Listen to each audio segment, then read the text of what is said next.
Freedom is not a gift bestowed upon us by other men, but a right that belongs to us by the laws of God and nature. Benjamin Franklin.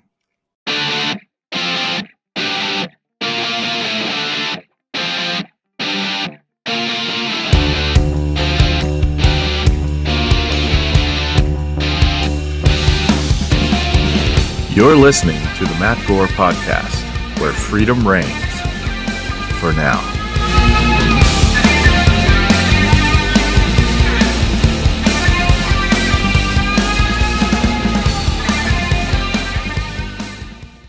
First of all, let me start by saying that Joe Biden was sworn in as our 46th president yesterday. Whether you like it or not, whether you voted for him or not, he is our president. But his presidency will forever be overshadowed by the thought that the 2020 election was fraudulent. It's not so much that there's blatant proof of fraud. It's just the lack of transparency. It's the many irregularities in these key districts and key states. It's mathematical impossibilities that were not allowed to be properly investigated, either by the state or by the federal government. So, who am I? My name is Matt Gore, and I'm a Christian. I'm a sinful man with many flaws. I'm a conservative. I'm a registered Republican for now.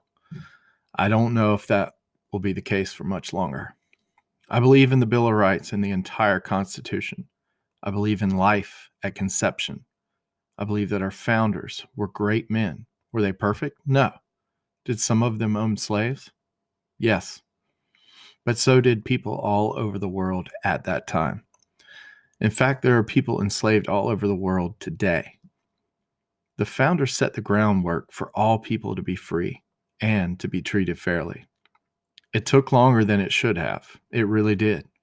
When you look back at the writings of Washington and Jefferson, this is something they struggled with. I believe that the United States of America is the greatest country the world has ever seen. It was founded July 4th, 1776, not 1619.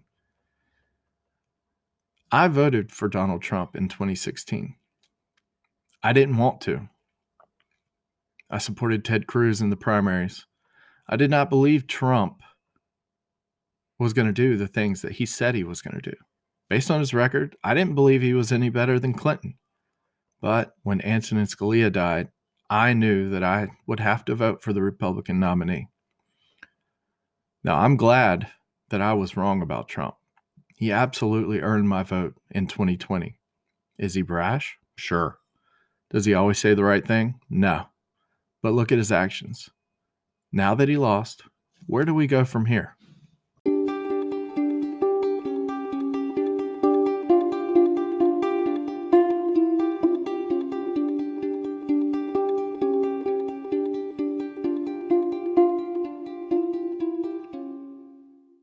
Who created me and many like me? I was just a regular conservative Republican. I followed politics, but just pretty much voted straight ticket.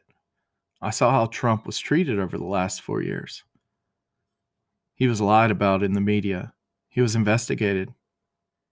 They found nothing. He was impeached twice over nothing. The swamp and the deep state fought him at every turn. He never had a chance. The more they fought him, the more he fought back. It was refreshing to see someone stand up to them. The more they treated him unfairly, the more I liked him. He is the only politician in my lifetime, and maybe because he isn't a politician, that I felt like actually fought for the American people. Is the Republican Party worth saving or fighting for? I really don't think so. What have they done? For 2 years, 2017 through 2019, we had the Senate, we had the House, we had the presidency. What did we do? Everything Trump did, he did on his own. Unfortunately, all of the executive orders he put in place have already or will be soon nullified by President Biden. I can't believe I just said President Biden. That's going to take a while to get used to. But to be honest, it took a while to get used to saying President Trump. Moving on. People like Mitch McConnell, Richard Burr, Tom Tillis, Lindsey Graham, they're not what we need. They're weak. They're bought and paid for. They are the swamp. These people need to be primaried or a third party started. Trump's floated the idea himself. And I know people say that's going to lead to Democrats winning, but what's the difference? At least the Dems are honest about wanting to ruin the country. I respect Bernie Sanders. He's honest. He tells us the truth about what he wants, what he would do if he had power. Now, I pray to God that he never has the power to do the things he wants to do, but I do believe he's telling me the truth. Republicans lie to us. They tell us that they're going to be fiscally conservative. They're going to fight for life. They're going to build a wall, blah, blah, blah. What did we get out of the past 4 years that Trump didn't do all on his own? Minor tax reform? Not enough. We have to get active locally. We've let this go for far too long. We have to take back our communities. We've given the school boards and education as a whole to Democrats, progressives, and now socialists. City councils and county commissioners, mayors and sheriffs, they have much more of an impact on your daily life than the president or the Senate or the House. My advice, talk to your sheriff. Find out what they would do if your governor or the federal government challenged the Second Amendment or instituted policies that were unconstitutional. Well, if they challenge the First Amendment, if they don't give you a good answer, it may be time for a new sheriff. How would your sheriff enforce these unconstitutional policies?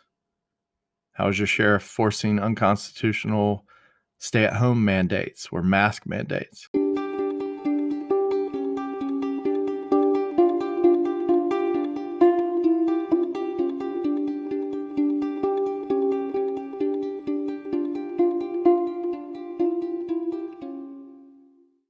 Everyone's calling for unity.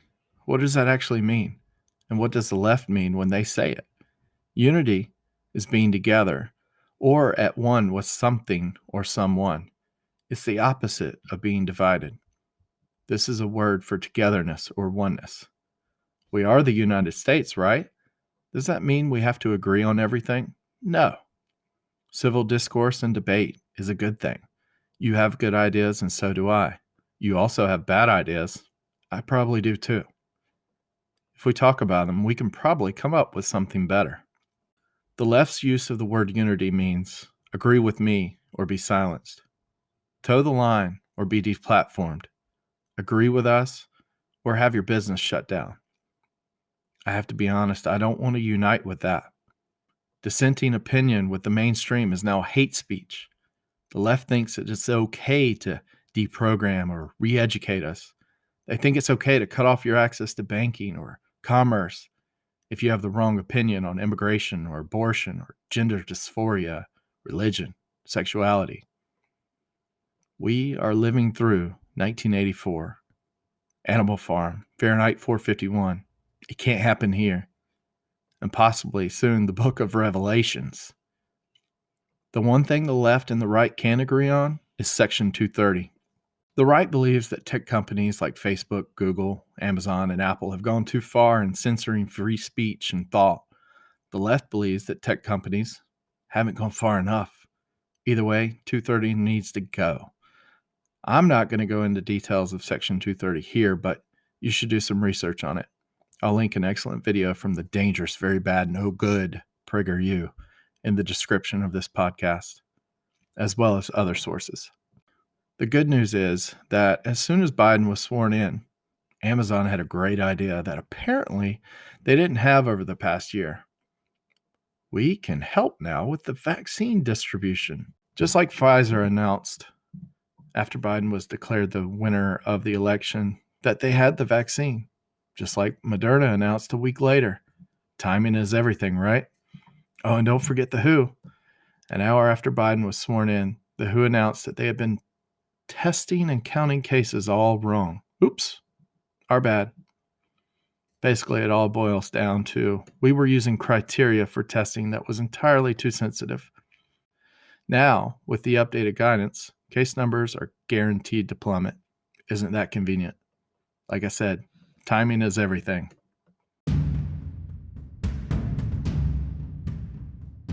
And now, today in leftist hypocrisy.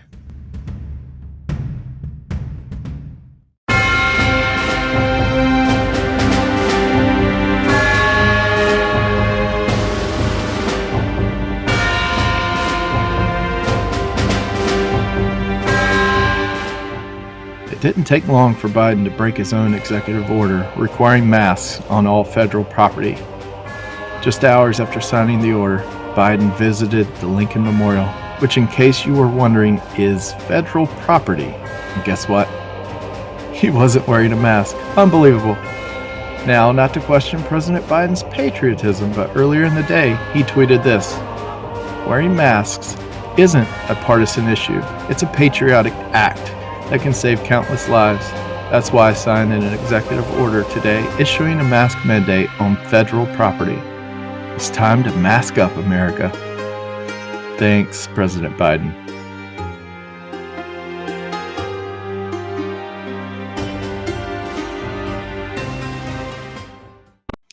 So I want to thank everybody for listening to my first podcast. I hope to continue this podcast as long as I am able to.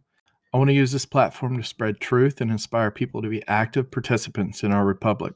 This is the greatest country on earth, and it's our job to keep it that way. We cannot sit idly by and expect it to survive. 2 Corinthians 3:17. Now the Lord is the Spirit, and where the Spirit of the Lord is, there is freedom.